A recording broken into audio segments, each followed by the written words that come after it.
going in that direction is not only because of the growth in the domestic production, oil production, as I showed you, but at the same time, as a result of the decline in the domestic oil consumption, which is driven by the new fuel efficiency standards of cars, which is introduced by the first Obama administration. So there are two drivers here. One is as a result of technology, domestic production is growing, oil production, and second, as a result of the policy pushed by the government, domestic oil consumption is declining. And these are the two legs of the success story in the United States. It also shows us that efficiency policies do matter. They may be considered as invisible policies, but they do matter, and they can help to bring a giant economy towards self-sufficiency, highlighting the importance of efficiency policies. Let me look at the electricity markets. We have a lot of colleagues from the utilities here, I know, and I wanted to show a bit what is going on in the global electricity markets.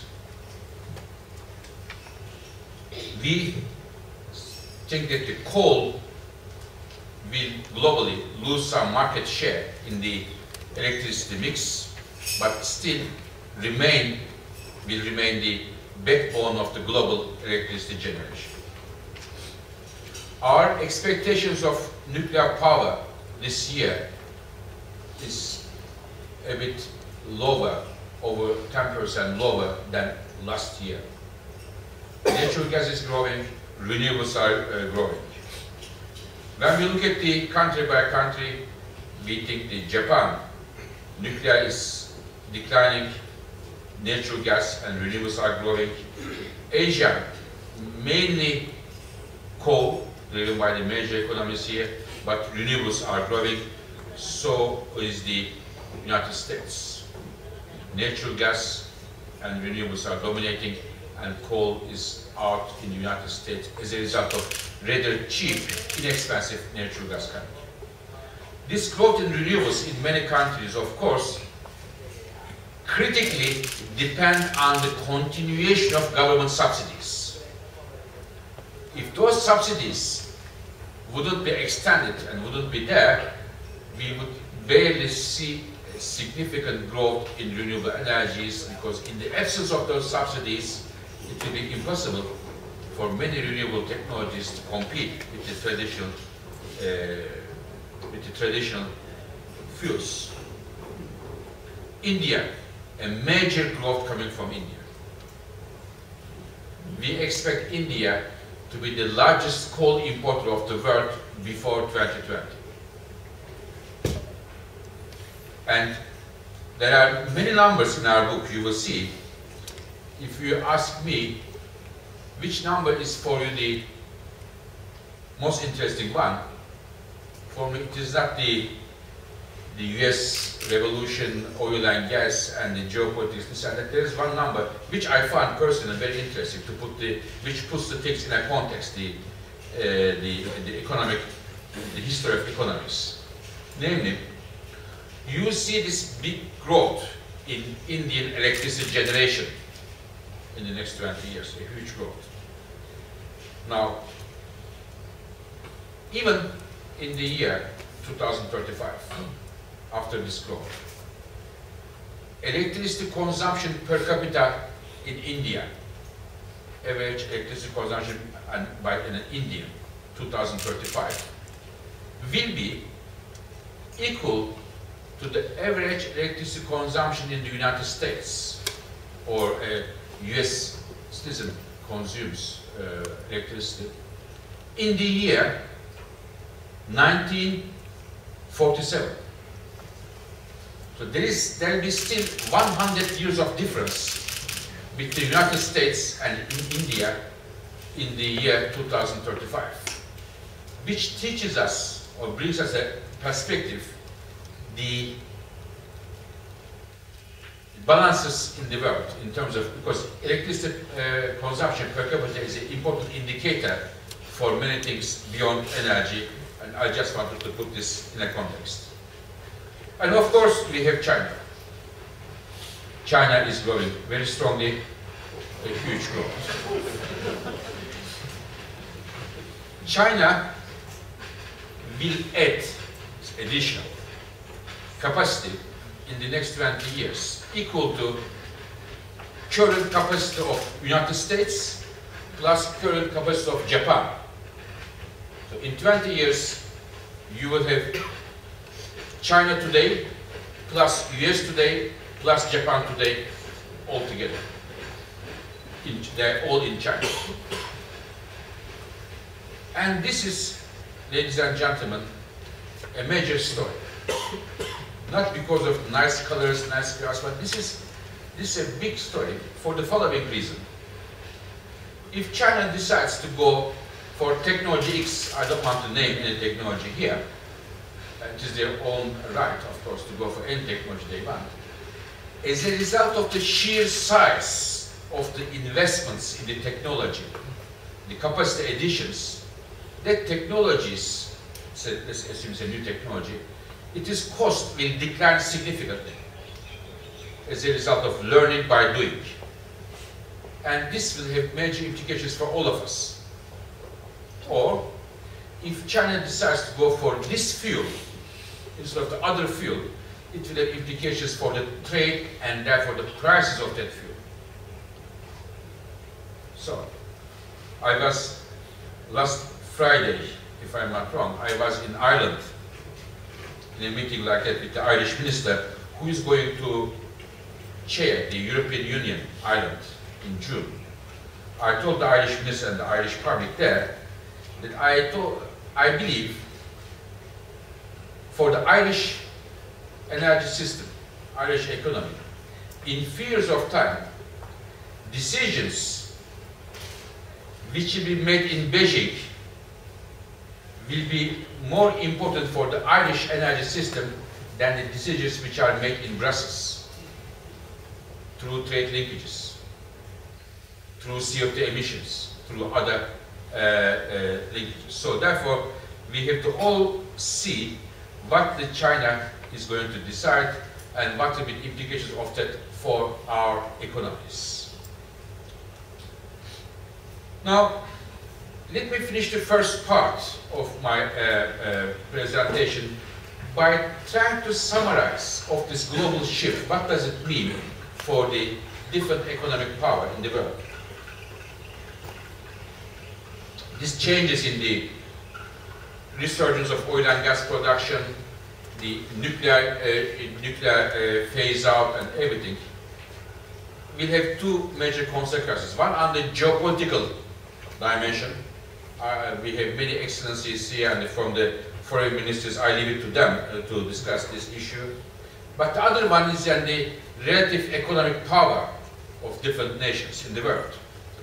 When we look at the electricity prices in the future, we see a major discrepancy between the countries. While electricity prices in China and US remain low, they will be significantly higher in Europe and in Japan. For example, if I have to take Europe here, European electricity prices will be 50% higher than US and 3 times more expensive than in China. Why it is so expensive in Europe? A couple of reasons. One, because in Europe, most of the natural gas used for input electricity generation are oil index gas prices, and therefore it is more expensive. This is the reason why it is more expensive. Second, in Europe, many nuclear power plants are pushed to retire. Power plants, nuclear power plants which were producing electricity at low prices. Third, in Europe, we have significant renewable subsidies. And fourth and finally, in Europe, we have carbon prices.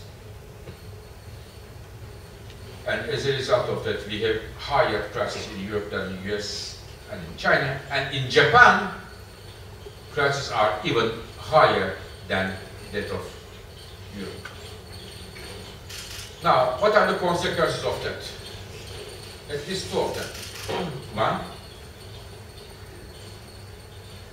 US and China will be much better positioned in terms of the global competitiveness vis-a-vis Europe and Japan, in terms of manufacturing industries and other heavy energy industries. Several heavy industries today, last week a major petrochemical industry in Germany, in Europe, decided to move to the United States to go to low-cost basis. This is the competitiveness issue of the economies. Second, the purchasing power of the consumers in Europe and Japan will be negatively affected because from their family budget, more money will go to energy expenses. So this is one of the key consequences of the changing global energy landscape and the result of the unconventional energy revolution and other factors. Now, I mentioned to you, I have two messages, and today, the first part, I talked to you about the changes in the global energy landscape. The second one I wanted to talk to you is about energy efficiency. In the outlook, every year, we focus on a single fuel and make an in-depth analysis of that fuel every year. Last year it was coal, the year before it is renewables, the year before it is gas, and so on. And this year, as a fuel, we chose energy efficiency.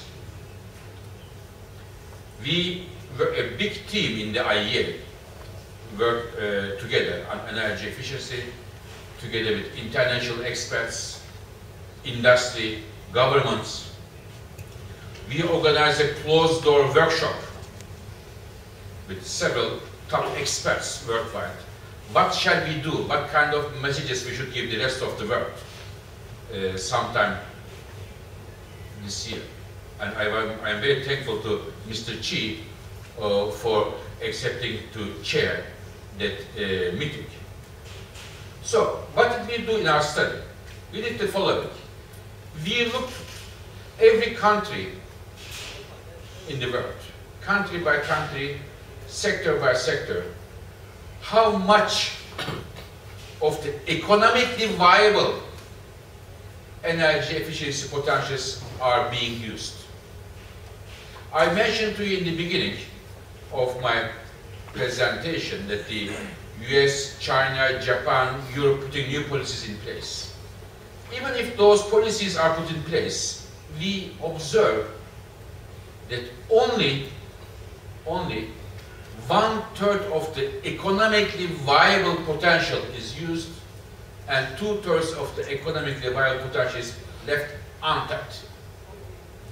And this is, for me, an economic sin, ladies and gentlemen.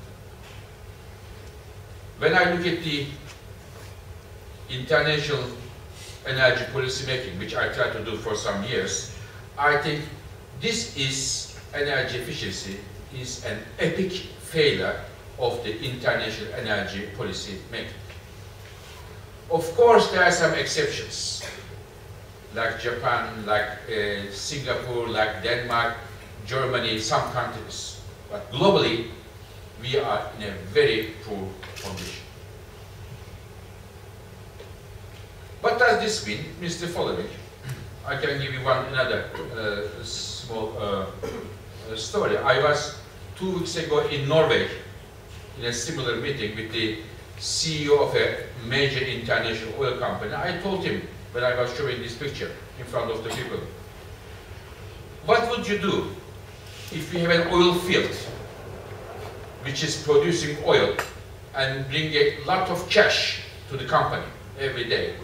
Oil is flowing, but suddenly your people decide to close the oil field after only 1/3 of oil is produced and 2/3 is left under the ground. What would you do? And he said, I would fire the reservoir engineer. And I don't know whom should be fired when we look at this picture. There is definitely a big failure here that we are making global. The only good news in this picture, if I look at it, the only optimistic thing, if I have to find something optimistic, is the following.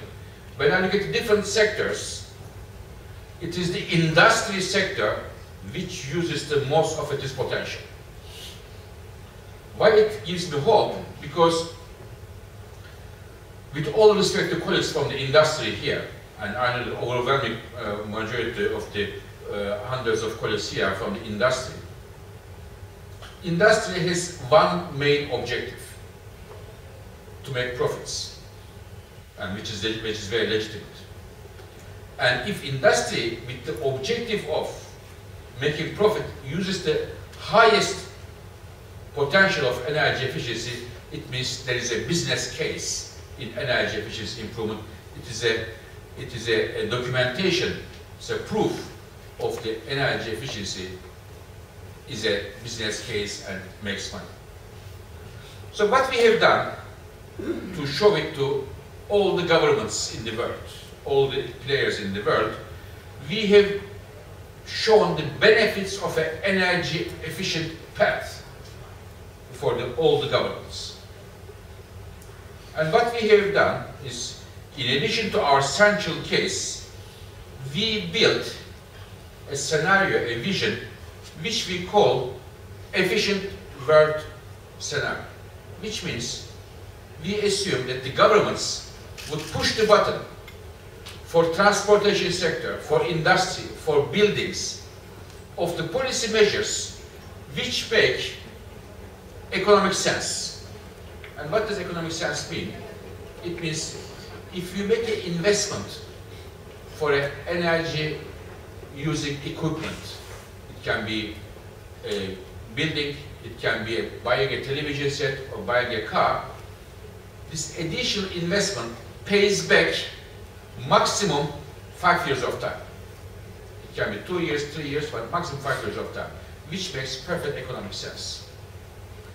So if the governments would give a boost through different policies, financial instruments, regulation, norms and labels and so on, we could have the same comfort, same lifestyle, and we could save a lot of energy. We could save a lot of coal, a lot of oil, a lot of gas, and a lot of everything. So without any technological breakthrough, with the existing technologies, but by using energy more efficiently, cars, electrical equipments, buildings, factories, engines, and so on, we can slow down the global energy demand growth and save a lot of energy, and the big benefit, good news for energy security. Second, the saved money, oil and gas import bills, and also consumers' expenditures becoming less, means that the economies of the countries are benefiting significantly. Those additional investments need to be made in order to have more efficient infrastructure, pays back substantially, and the economies of those countries would benefit. So the second benefit of the efficiency is the economic benefits. The first one was the energy security, less energy use. The second is the very issue of the economy.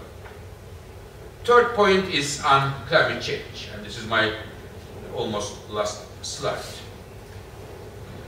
Some of you know that we are in the world journal very preoccupied by climate change, even though climate change worldwide is sliding down in importance in the international policy agenda.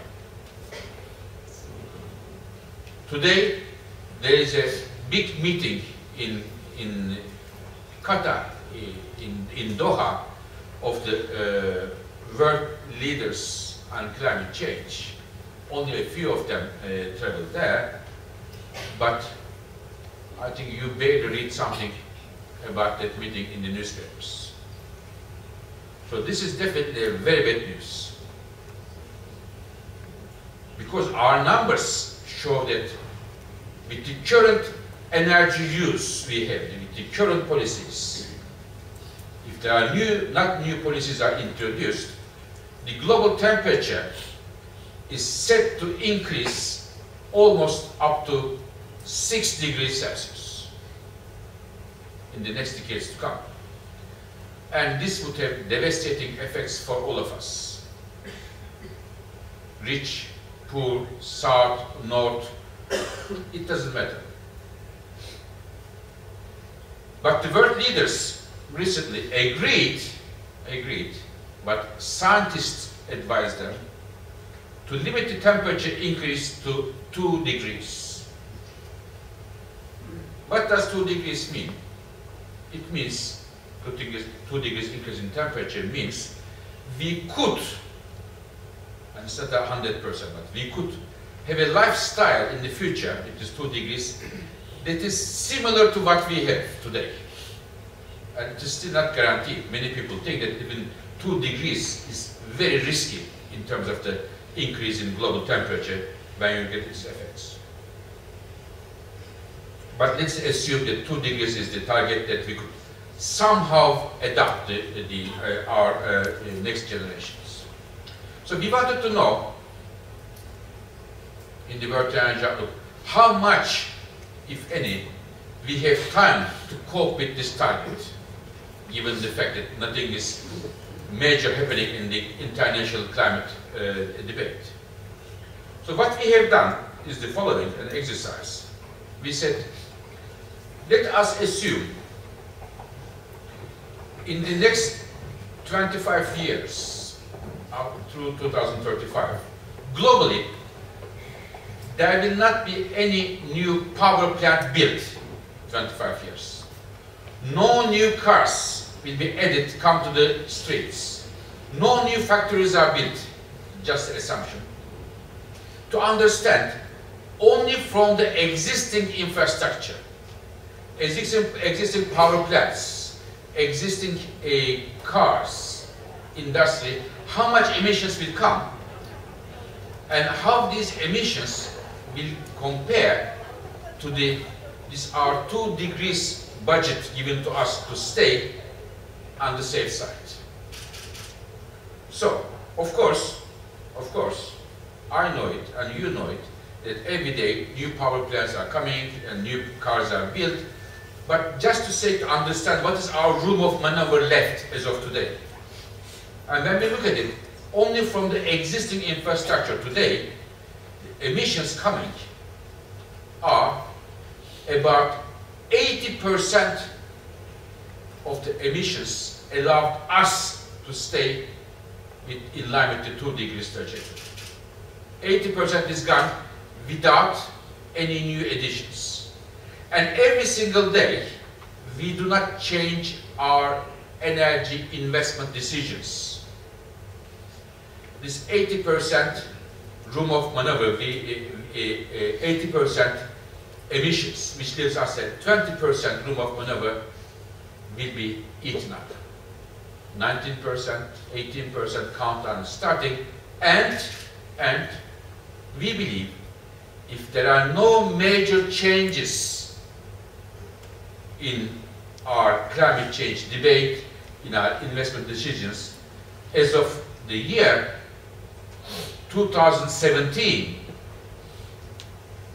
the door to 2 degrees trajectory may be closed and closed forever. This would mean that our children, next generations, will better try to adapt to a new world. And given the current status of the low carbon technologies, I mentioned to you renewables under pressure, the nuclear power with zero emissions, but also in difficult times. Climate change debate is not, agreements are not moving ahead. So we said, what can we do realistically? What can help us in this context? So, what we thought is that, what happens if that energy efficiency button is pushed, which brought us 2 major benefits in terms of the energy security and economy. What happens if there is an efficiency button is pushed by the countries in the world? This would delay the door closing by 5 more years.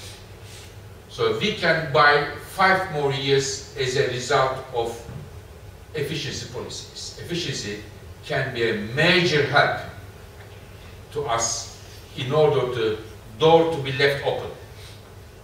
And who knows, those 5 precious years may well bring us some good news that the mood about finding a solution for climate change may be different, more positive than today in the future. Or some of the technologies which are not mature enough today, very expensive today, may well become more mature within those 5 years.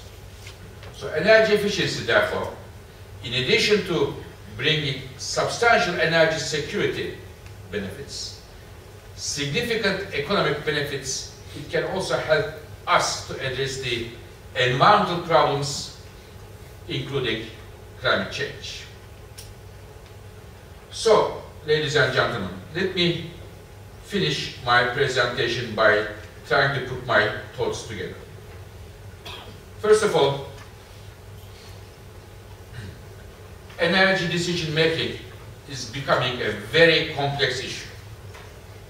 So therefore the decision makers in the energy sector will have tougher and tougher jobs, because certain things which may be very good from the energy perspective may not be a good news for environment. Or certain things which are very good news from the environmental point of view may not necessarily serve to the economic goals of the country. So to reconcile all this energy, economy and environment is a very crucial task for many governments.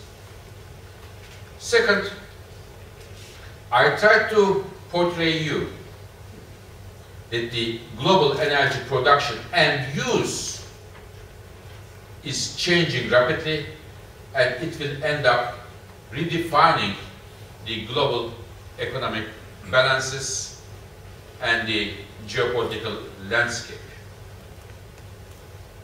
Iraq will play a crucial role in the next years to come. You will hear about Iraq more often, and I know that there are many colleagues from the foreign ministers here. I said too many numbers today, but if they want to go home with one number about Iraq, it is about 50% of the growth in global oil production in the future is set to come only from Iraq, other 50% from all the other countries put together.